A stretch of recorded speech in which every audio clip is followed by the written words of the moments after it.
The last thing we need to talk about are the vertebrae themselves. Each vertebra is one of the bones of your back. And so far in the lecture part of class, we've learned that vertebrae are connected to each other by fibrous joints, and that they're kind of made like a little beer can with this little thing sticking off the side, and that they crush if you get osteoporosis. Does any of this ring a bell? I hope so. Anyway, here's what you need to know about an individual vertebra structure. You need to know that this area here, where they all stack on top of each other, the beer cans I was talking about, that is called the body of the vertebra. That this part that sticks out towards the back, that is called the spinous process. And like, if you've ever running your knuckle down a friend's back, then you were bumping your knuckle up against the spinous processes of their vertebrae. The processes that go out to the sides, those are transverse processes.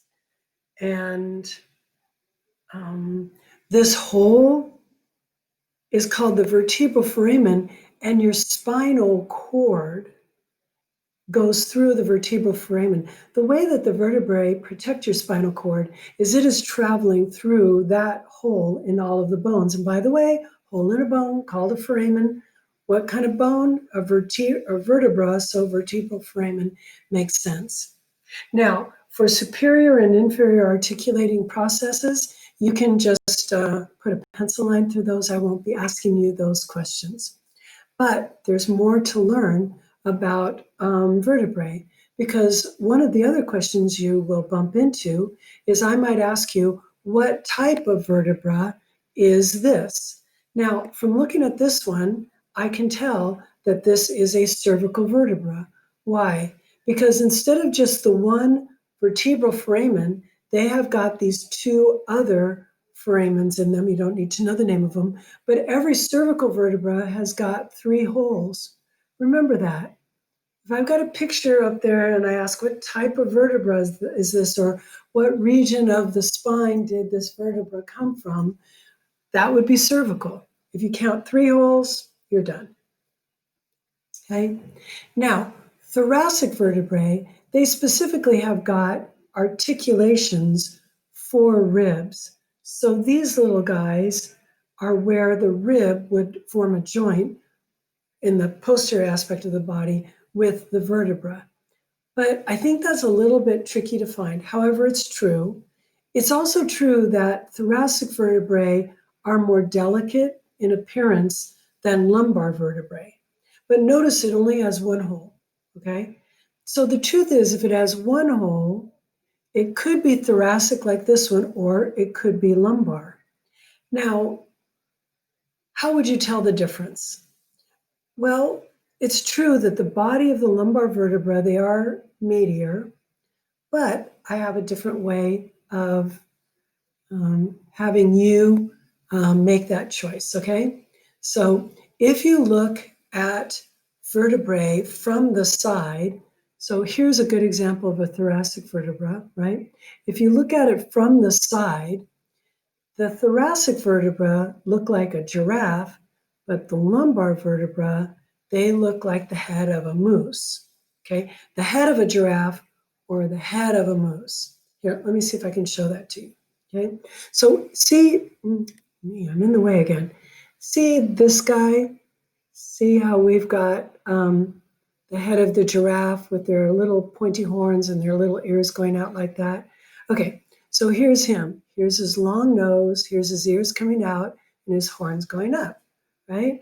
Let's look at it without my drawing on, all right? So if you look at it from the side, the thoracic vertebra only has 1 hole, and it looks like the head of a giraffe. And the lumbar vertebra looks like a moose. So again, we're kind of focusing on this area here. And here's going to be his nose. And there's his nose. And here's going to be his antlers. And there are his antlers. And here's going to be his that, no, you can't really see them because you'll see it if it was one at a time, but they've got hanging down things on their face, okay?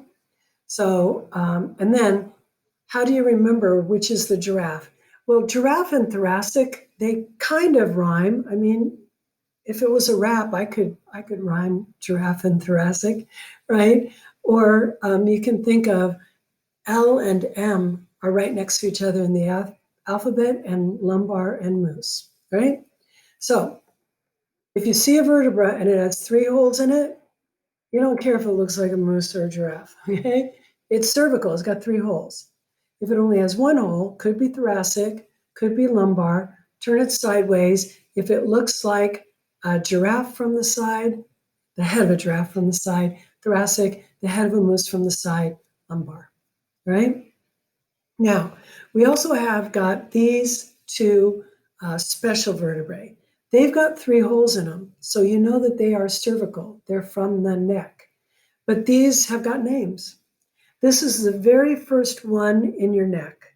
And so that means that these areas right here, they articulate with, meaning they meet, they form a joint with, the occipital condyles of your skull. So the occipital condyles of the occipital bone of your skull sits right there on this part of this first bone in your neck. And that is how our heads sit on our neck. If you saw it in lab, you'd say that's a very delicate connection, and it is, okay? So, and how would you recognize it? This one, some people think, when you see the jaw of a shark in like a natural history museum, no shark body, just its jaw. Some people think it looks like that. But you would know because it's got 3 holes, but where the body should be, there is no body.